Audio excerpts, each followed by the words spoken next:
Bum bum bum bum bum bum. Bum bum bum bum bum bum bum. Come on, everybody. Get in here. We've got to talk about the important things that are happening in our day. Now, while you're doing this, I have a special request from a viewer. You might appreciate this too. Hold on.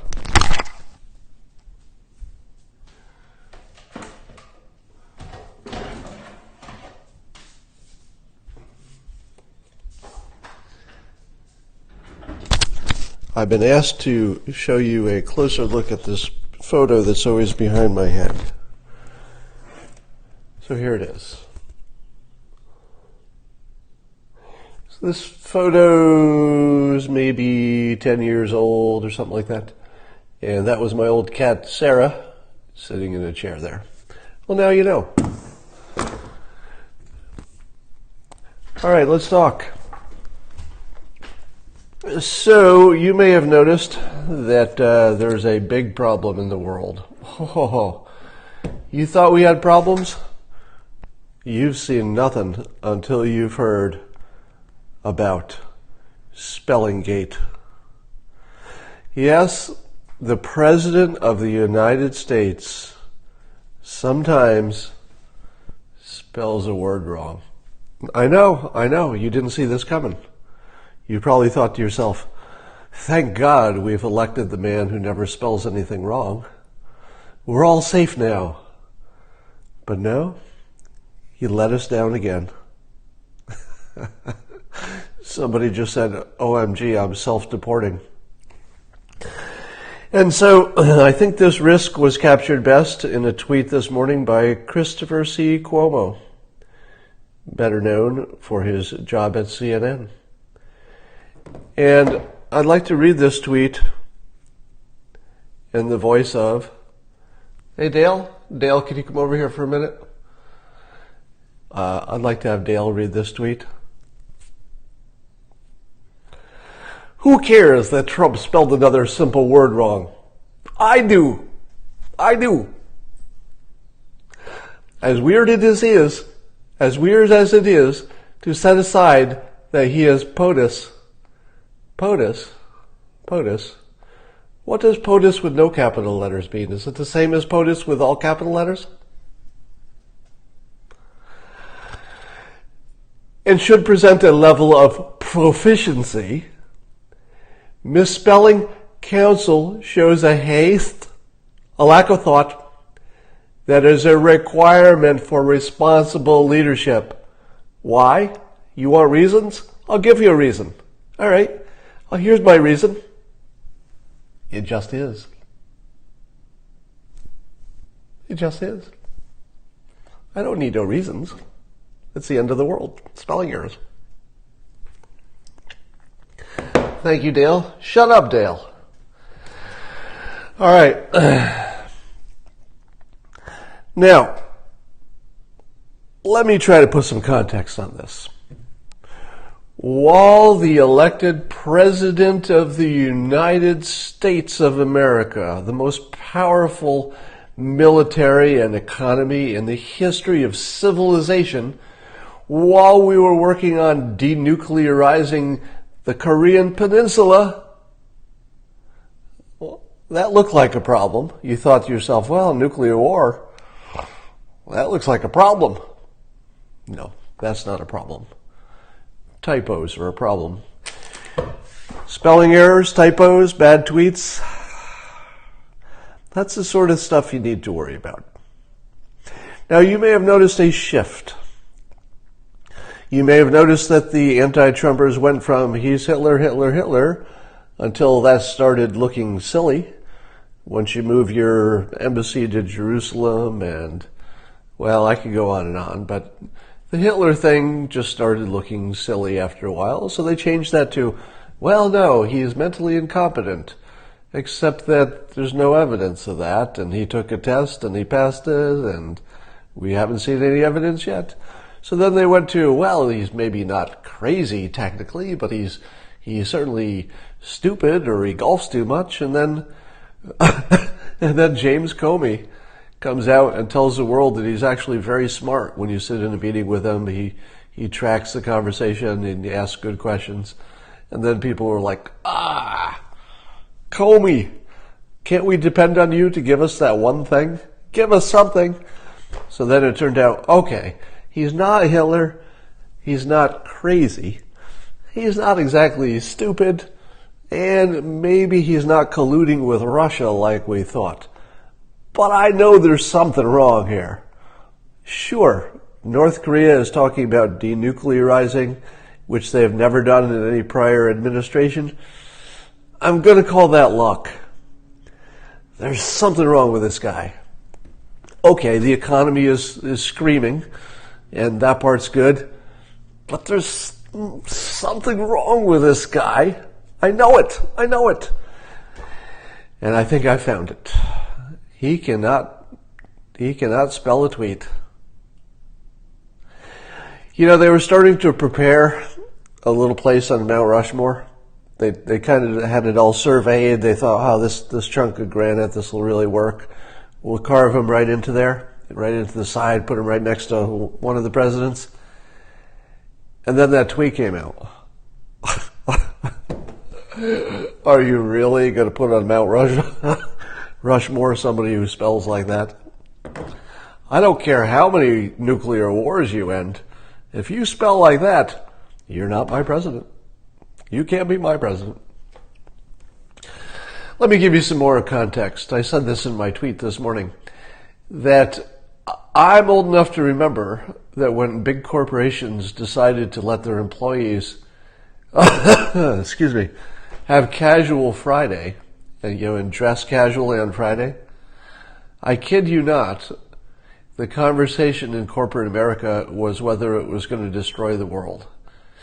Because, as soon as you let people dress any way they want, all your discipline breaks down, and then everything just falls apart. Now, I do think there is something to the way you dress and the way you look. There is something to that. That does change how you think and feel and act. But the world didn't fall apart. It really didn't. Instead, what you ended up with is Apple Computer, Google, Facebook, biggest companies in the world, and they all dress pretty casually, if you know what I mean.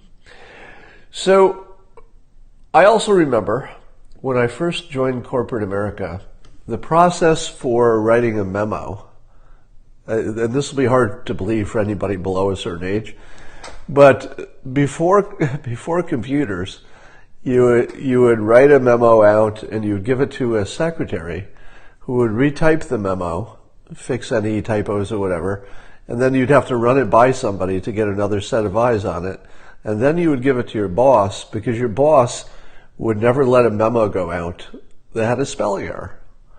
Because if anybody from the boss's department sent out a memo with a spelling error, it was like the end of the frickin' world. You thought, like, oh my God, come into my office. We've got to talk. Look at this memo.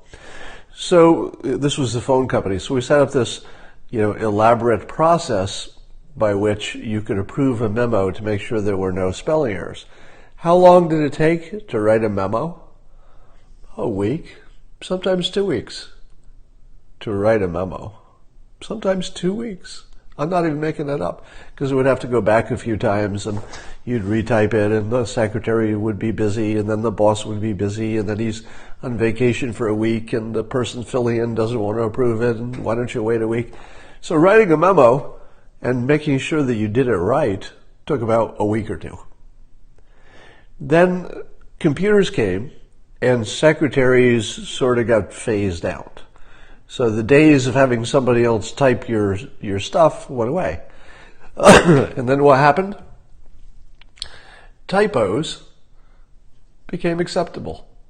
They were just normal. Everybody was typoing and spelling things wrong, just all over the place. Did it matter? Nah, not much. Sending out a typo is still bad. You'd rather you didn't do it. I wish I hadn't done it. I wish I hadn't sent out 50 tweets just in the past 12 years that I had to pull back because there was some mistake or other on them. Now, President Trump has called himself modern presidential. And, we joke about it, but in this one sense, he's completely right.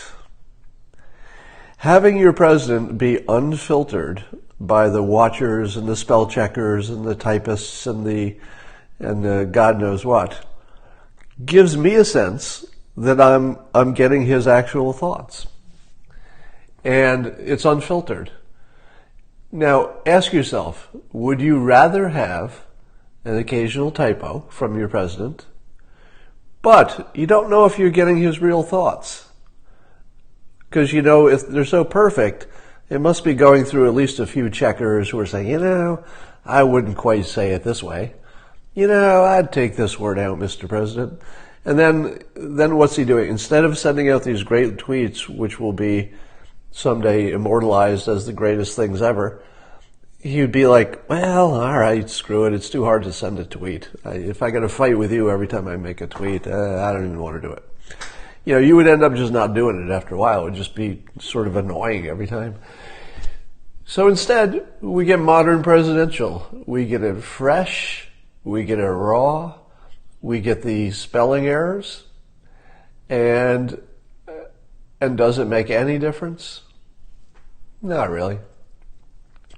Do you think that China just said to itself, we were going to renegotiate this trade deal, but, well, once we saw how you spelled council, all deals are off? Nope. Nope, everybody did the same thing that you and I did. We looked at it and said, spelled the word wrong. Spelled the word wrong. Guess what? He eats cheeseburgers. Guess what? He's not perfect. So what? So when you see a transition from he's Hitler, he's colluding with Russia, he's insane, he's incompetent, he's just in it for the money, when you see all of those things start to fade away and they're being replaced with, looks like we're going to have some success with North Korea maybe. The economy's doing great. ISIS is being beaten back. Once you're down to typos, you won. You won. If all your enemies have left is typos, you won. Stocks are down in 2018. They're not down from 2017, are they? I would expect stocks to take a breather in 2018 a little bit. All right. The Tapper book. So Jake Tapper. Yeah, let's talk about Jake Tapper. I'm getting some pushback because I tweeted Jake's upcoming book. He's written a fiction book, a thriller, I believe. I don't know too much about it. But here's a comment I want to make about Jake. I know some of you are anti-CNN, so you're anti-Jake, etc. But he's another great example. I like to give you examples of this, of a talent stack. So here are the talents that Jake Tapper has. Sorry. You probably know he's a cartoonist. He actually was a guest cartoonist for Dilbert when I was having some guest cartoonists do some stuff. And I found out, to my chagrin, that he's a better cartoonist than I am, at least a better artist. He also does nonfiction, obviously. He writes his material for the show. He speaks well in public. He's got good grammar. He probably spells really well. I think his background is history. I think he's a historian. He knows politics. He's good with people. He has a really deep set of talents. But again, if you were to look at any one of those talents, you might say to yourself, well, that's not the best one in the world at that thing. But man, that guy's got a lot of talents that fit together really nicely. So it's not an accident he's doing well. So you can hate him for his opinions or whatever you want to do, but you can't take that away from him. There's an insane amount of talent that fits really well together in that one person.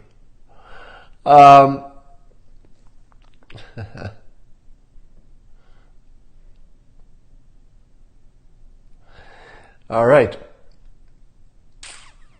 I'm not going to talk about Kanye anymore today unless he has some more excellent tweets. But boy, did Kanye open up a hole in reality. I hope you saw my Periscope from yesterday about that.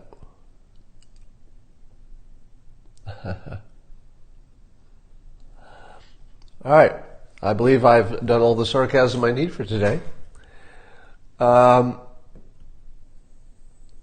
just looking at your questions coming in. Shania Twain. Yeah. So Shania Twain had to apologize.